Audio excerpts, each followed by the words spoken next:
Hi, my name is Drew Goldstein. I am a partner with McKinsey and Company in our people and organizational performance practice. I focus with my clients in a multitude of topics from culture to talent, operating model, and organizational design. And today we led a session around return to office. And I'm also joined with my friend Sherry from NXP. So Sherry, I'll have you introduce yourself. Awesome. Thanks so much, Drew. I'm Sherry Alexander, and I am Vice President of Talent Acquisition and Inclusion for NXP. I'm excited to share a bit about our return to office. And one of the reasons that we chose to highlight you is because you are currently going through your return to office strategy. And one of the things that we kicked off the session with was asking folks to stand on different sides of the room to indicate how many days they were required to be in the office. So the left side was 0 days, the right side was 5 days a week. And much to my surprise, most of the folks were in the middle. I think we saw two individuals, they were executives at very small companies, were 0 days, and we saw nobody on the 5 days. So what's NXP doing? How many days are you in the office? Yeah, great question. So we're actually at 3 days. That's really been our mantra from coming out of the pandemic.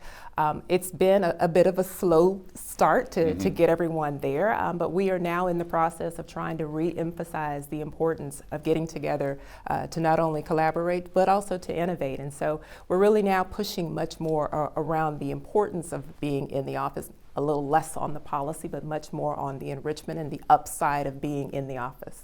And speaking of the enrichment, right, what were your original ideas or thoughts of bringing folks back into the office? Yeah, we are a multi-generational type company, right? So we have some that have been with the company 20 plus years, but we also have those new college grads as well. So when you think about the importance of mentoring, the importance of building that next skill set for our leadership pipeline, it's really important for us to have team members on site such that they can actually do some of that knowledge transfer and learning and development and coaching. And we did hear a lot from folks in the room saying the creativity, the innovation were amongst the top reasons or motivations for organizations bringing their employees back into the office. And from some of our McKinsey research, we showed mentorship being top, collaboration, innovation, connectivity, and skill development. But what we were also showing is that these elements or practices are important whether you're in the office or not in the office, and organizations simply have to get them right. But a lot of the conversation in the room was around the communication side to the rationale and to get employees excited about what's somewhat of a colossal change for some individuals. So how have you all been thinking about the communications? Yeah, so we actually took a very structured approach. So as I mentioned, we've been really at this since coming out of the pandemic. And so our communications team, along with our leadership team, have actually pulled a very concise deployment of our communication strategy. So starting very soft and saying, hey, let's encourage everyone to come back into the office 3 days out of the week. But then we stepped it up, of course, pushing a bit more. Here's the reason for being back in the office. I think I shared with the group that we also did things like food trucks, making it very fun for us to be back in the office. But re-emphasizing the importance of why we want to be back together in the same space, but also leaving room for flexibility as well. Just trying to make sure that everyone understands the importance of being back together, but also recognizing that there's definitely different needs across the board for team members and their personal circumstances.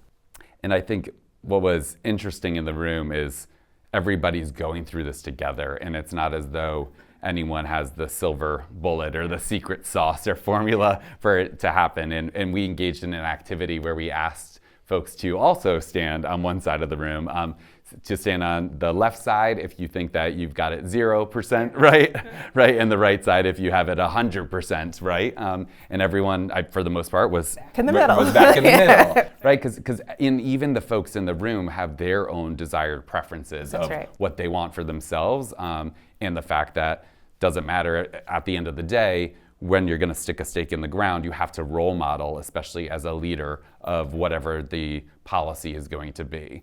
So I'm curious too, when you're thinking about the role modeling, aligning leaders, how do you think about getting them in line, and all the personalities that you're dealing with their personal preferences. Yeah, no doubt. I mean, I think the one, flexibility is leading with flexibility, right? But when I think back to kind of our journey, I mean, at the start of it, we had a variety of opinions about whether or not we should be back in the office full time versus, on a more of a hybrid basis. But I think the key is to not necessarily swing the pendulum so far that you have less flexibility coming out of the pandemic than you did going into it, right? We had teams that had the ability to work remotely, and others that, quite frankly, they worked full-time remotely, and then others are in the office full-time. Our leadership journey has really been about making sure that we're demonstrating it, right? We have to make sure that the leaders, because we know that they're looking at us as the example, and we've got to set that standard for our team members in terms of trying to make sure that we're back in the office. So it's been an evolutionary process, but we're getting there. Right, and a theme throughout Culturati has been, well, what does the C-suite care about, or what does the CEO care about? And it's ultimately the bottom line, That's right? And we talked in the room about the fact people are being brought into the office in service of improving performance and improving that bottom line. And then part of the conversation became, well, certain folks weren't accountable, right? No matter where they are, right? Or certain folks would say, gosh, you want me to be in the office on a Friday, but usually I'm starting my weekend on Friday afternoon and going to the beach. And what it really started to come down to is the root cause is also performance management. And you have to get performance management right no matter where employees are. So maybe think about that piece in line with wherever you have to get the performance piece. I will say, for me, that part of the conversation was really, really interesting to hear that at some organizations you had team members that felt comfortable enough, which actually goes to the culture of the company. If they feel comfortable enough to actually say it, that they start their weekends on Friday, even though it's technically deemed their work Friday, the one Friday when they are supposed to be necessarily working, as opposed to being on a bit of a 980 type schedule.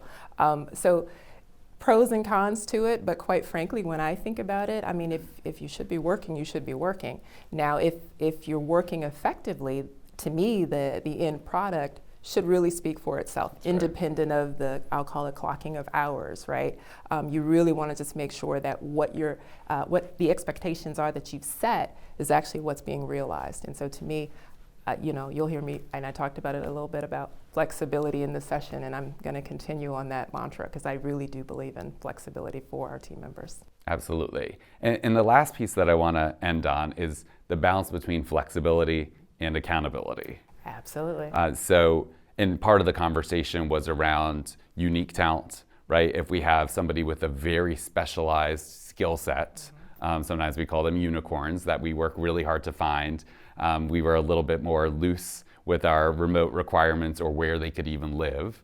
And it could be very far, plain distance from where we physically want them located. When and where are we going to make exceptions for specific talent? And what is that going to do to the culture if we make exceptions and the value that other folks are bringing to the org? So curious how are you thinking? I know it's still earlier in the phases, but how are we thinking about the accountability? So that very question and scenario has come up, right? So we have taken the approach that, for those that hired in with special contracts that have deemed them as being home-based employees, we of course are going to honor those. But we're on a mission to try and minimize that going forward, right? So we're not looking to continually hire a ton of home-based team members.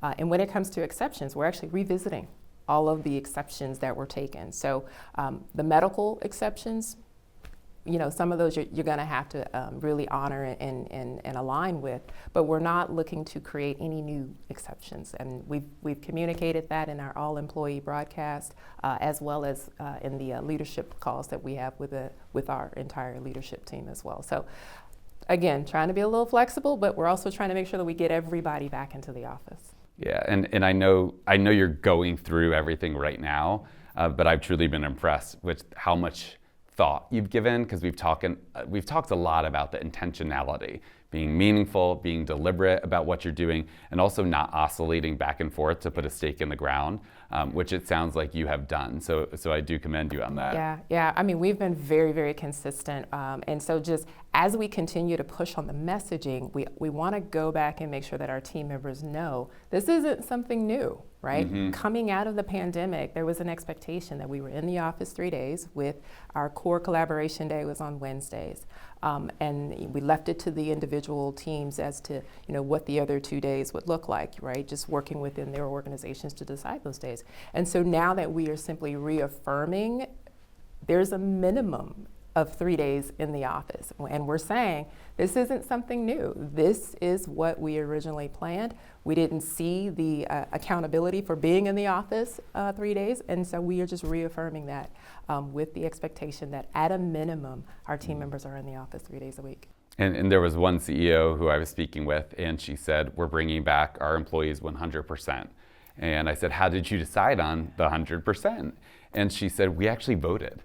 And it's a smaller organization, and she said, and everybody wanted to be in the office because we like each other. We miss the connectivity. We miss the magic, and we talked about this of drawing at the whiteboard and the critical thinking that invokes. And some folks will say, well, you can do a whiteboard via Zoom or Teams or whatever the mechanism is, but there sometimes feels as though there's something that's lacking. And I think, look, stick to your culture, figure out what works for you. There's certain organizations that were born 100% remote, and they're not thinking about coming into the office anytime soon, nor should they, right? So it's figuring out your rhythm, your tempo, your communication, what your new normal be. Yeah, and I think it was really good discussion when we talked about kind of the distinctions between the different organizations and the team members, right? So we talked a bit about some team members might actually be really, really comfortable working remotely. If you think about R&D type people, engineers, a lot of times they're a bit more introverted and they really do want that time to themselves. And that's okay, right? I mean, at the end of the day, you really just want to get the best out of everybody. But recognizing that there are also team members that really thrive on that experience and that human interaction, and just, again, bringing people back together, on a consistent basis to really drive some of that. I mean, I really like the discussion that we had as well around, people bring up childcare or elder care as an I don't want to say excuse, but a reason for hybrid work. And quite frankly, hybrid work shouldn't be, the reason why, or excuse me, the elder care and the child care shouldn't be taken care of by way of hybrid work. You really need to make sure that you have sufficient support for child care and elder care. Right. And there's ways where we have to think about what works for the company, right? Because we're signing up for a paycheck. And there's ways for us to also be thinking about the human side, right? I always say humans first, professional second.